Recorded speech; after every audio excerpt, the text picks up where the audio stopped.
Never tell a lie. Once there lived a shepherd boy. He used to graze a flock of sheep and goats. He returned in the evening with the flock. One day he thought of making fool of the villagers. He cried, "Lion, lion!" The villagers came running. On reaching they found no wolf there. The shepherd boy made fun of the villagers several times. One day a wolf really came. The boy cried louder and louder. No one cared for him. The lion wounded the boy. It killed several sheep. He had learned a lesson. He never repeated such trick again.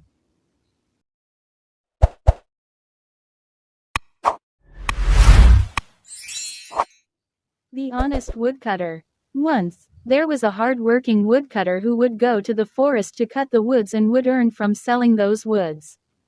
One day, his axe fell in the river alongside the tree he was cutting.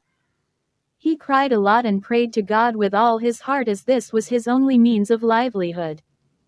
The God answering his prayer asked him to put his hand deep in the river and take out an axe. He took out a silver axe. When God asked him if it's his, he replies, "No, this isn't my axe." He was again asked to put his hand in the river. This time he found a gold axe. God asked him again if it was his, to which he again said no. The third time he finally found his axe. God was so impressed with his honesty that he gave him all 3 axes. Moral: honesty is the best policy.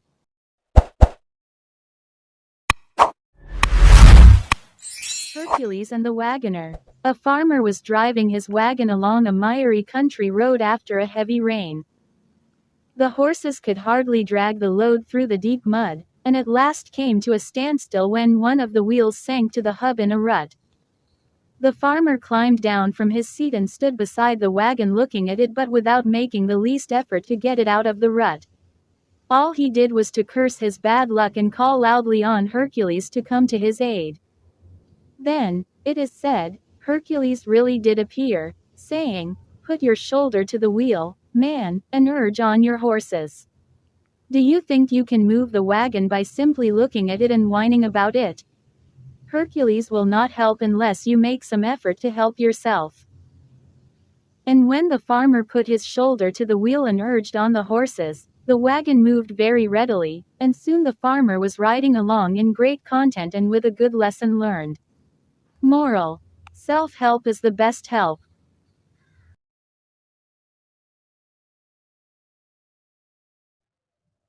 A raven and a swan. A raven, which you know is black as coal, was envious of the swan, because her feathers were as white as the purest snow. The foolish bird got the idea that if he lived like the swan, swimming and diving all day long and eating the weeds and plants that grow in the water, his feathers would turn white like the swan's. So he left his home in the woods and fields and flew down to live on the lakes and in the marshes. But though he washed and washed all day long, almost drowning himself at it, his feathers remained as black as ever.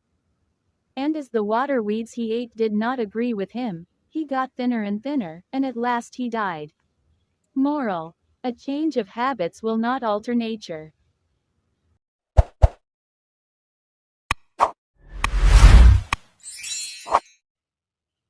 Bundle of sticks. There were 2 young brothers who hated each other. They would fight each other every day. One day their father handed them a bundle of sticks and asked the 2 to break the bundle, and he promised to give them chocolate if they succeeded. Each tried to break the bundle but failed. Their father then asked them to try and break each stick at a time. The boys tried it and were successful. The father then told them how there is strength in unity.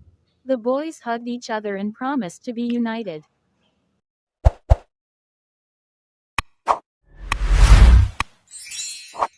The Ass and the Grasshoppers. One day as an ass was walking in the pasture, he found some grasshoppers chirping merrily in a grassy corner of the field. He listened with a great deal of admiration to the song of the grasshoppers. It was such a joyful song that his pleasure-loving heart was filled with a wish to sing as they did. "What is it," he asked very respectfully, "that has given you such beautiful voices? Is there any special food you eat, or is it some divine nectar that makes you sing so wonderfully?" "Yes, said the grasshoppers, who were very fond of a joke. "It is the dew we drink. Try some and see." So thereafter the ass would eat nothing and drink nothing but. Hey, like the video, subscribe the channel and press bell icon for latest updates. The farmer and the well. When a farmer faced shortage of water for his farm. While looking for a source of water, he bought a well from his neighbor. After the deal, the farmer went to take water from the well, however the neighbor was cunning. He refused to let the farmer take water from the well on asking why. The neighbor replied, "I sold the well to you, not the water," and walked away. The farmer was stunned and didn't know what to do. So he went to Birbal, a clever man and one of the 9 courtiers of Emperor Akbar, for help. Birbal called the farmer with his neighbor and asked why the man was not letting the farmer draw water from the well. The cunning neighbor said the same thing again, "I sold the well, not the water. So he cannot take my water." To this, Birbal replied, "I totally understand your point. But if you have sold the water and the water is yours, then you have no business keeping your water in his well. Take away your water or use it all up immediately. If not, the water will belong to the farmer who is the owner of the well." The neighbor realized his mistake and left after apologizing to both. Moral: cheating will not get you anything and you'll pay for it soon enough.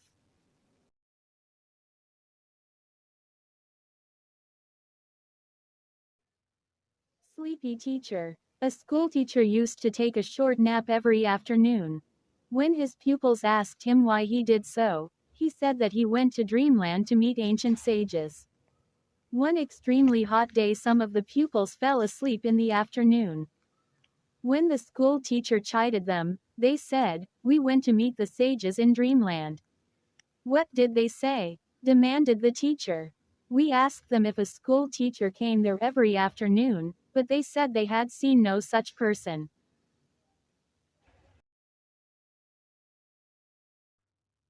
The boy who learned to control his anger. Once there was a boy who had a bad temper. One day, his father gave him a bag of nails and told him that every time he lost his temper, he must hammer a nail into the back of the fence while chanting, repeating God's name. The boy carefully followed his father's instructions and on the very first day, had driven 37 nails into the fence.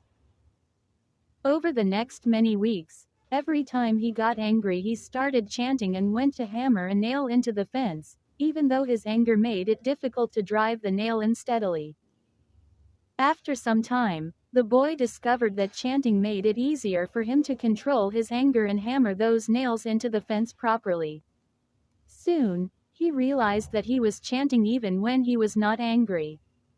As his chanting increased, his anger started to reduce and so did the number of nails hammered into the fence. Finally, the day came when the boy didn't lose his temper unnecessarily and could chant peacefully for many hours a day, even while doing other activities. He told his father about this and the father suggested that the boy should now pull out one nail from the fence for each day that he did not get angry. The days passed and the young boy was finally able to tell his father that all the nails were gone. The father then took his son by the hand and led him to the fence. He said, "You have done well, my son. Now look at the holes in the fence. The fence will never be the same." Many times, we do things with an incorrect attitude, like being angry, impatient, etc., without realizing the result of our actions. We often hurt other people, physically or verbally, but do not realize that the wounds we cause are like the holes in the fence. They don't go away by just saying, "Sorry." So, always depend on chanting. It will help you remove any defects, just as it helped overcome your anger. That is the power of God's name. Moral: defects of personality like anger, greed, jealousy, etc. cause harm not only to others, but also to oneself. Regular spiritual practice of chanting helps overcome such defects greatly and gives the experience of happiness and peace.